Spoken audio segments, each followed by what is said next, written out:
When the Cold War began, the United States feared one thing above all: losing control, not of nations, but of minds. Hidden within the shadowed corridors of the Central Intelligence Agency, a project was born that would blur the line between science and madness. Its name was MK Ultra, a classified experiment that would run for 2 decades, buried beneath layers of secrecy, deception, and human suffering. In 1953, CIA Director Allen Dulles approved a plan unlike any other in American history. Its goal?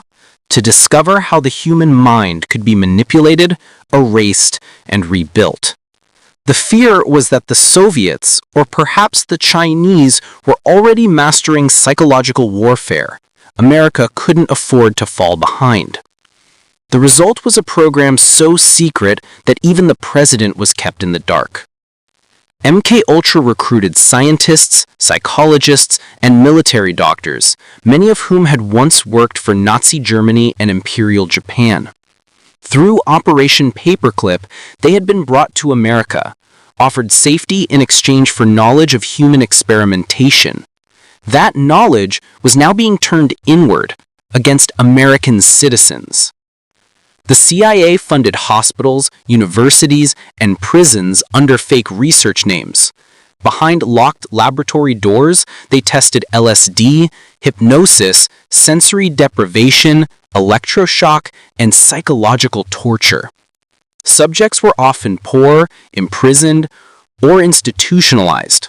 Most had no idea they were being used as human test material.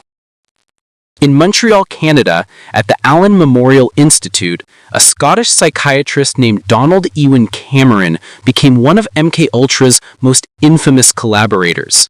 His method, called psychic driving, aimed to erase a person's mind entirely, destroy their memory, identity, and will, and then rebuild them as a blank slate. His patients thought they were being treated for depression. Instead, they were drugged, tortured with sound loops, and electroshocked into oblivion. Some never recovered. Back in the United States, the CIA's Sidney Gottlieb, known as the Black Sorcerer, managed the entire program. He believed LSD was the ultimate truth serum, the key to unlocking the subconscious. Agents were given doses without warning, sometimes during lunch, to observe their mental collapse. In one case, a scientist named Frank Olson, working within the program, began questioning its morality. Days later, he plunged to his death from a hotel window in New York City. The CIA called it suicide. His family called it murder. By the mid-1960s, the program had expanded to dozens of covert experiments, some targeting entire communities.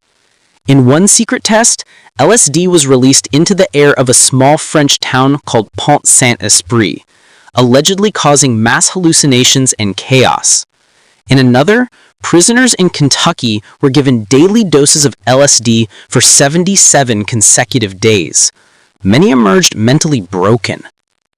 It wasn't until 1973, under the pressure of the Watergate scandal, that the CIA's director ordered all MK Ultra files destroyed.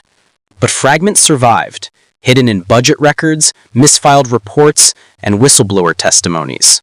Those fragments painted a chilling picture: over 150 sub-projects, hundreds of victims, and a single question that still haunts America today. How far did the government go in the name of national security? When the truth began to leak through investigative journalists and Senate hearings, Americans were horrified. The Church Committee hearings of 1975 finally exposed MK Ultra to the public.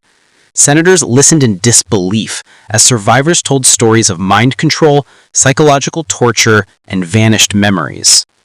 The CIA admitted to unethical experiments, but insisted that most records were gone, forever. Even now, decades later, the shadow of MK Ultra lingers. Some believe fragments of the program continued under new names: remote viewing, psychological operations, even media manipulation. Declassified documents suggest that mind control didn't end, It simply evolved. And so MK Ultra remains one of the darkest chapters in American history. A reminder that sometimes the greatest threat to freedom isn't an enemy abroad, but the silence of power at home.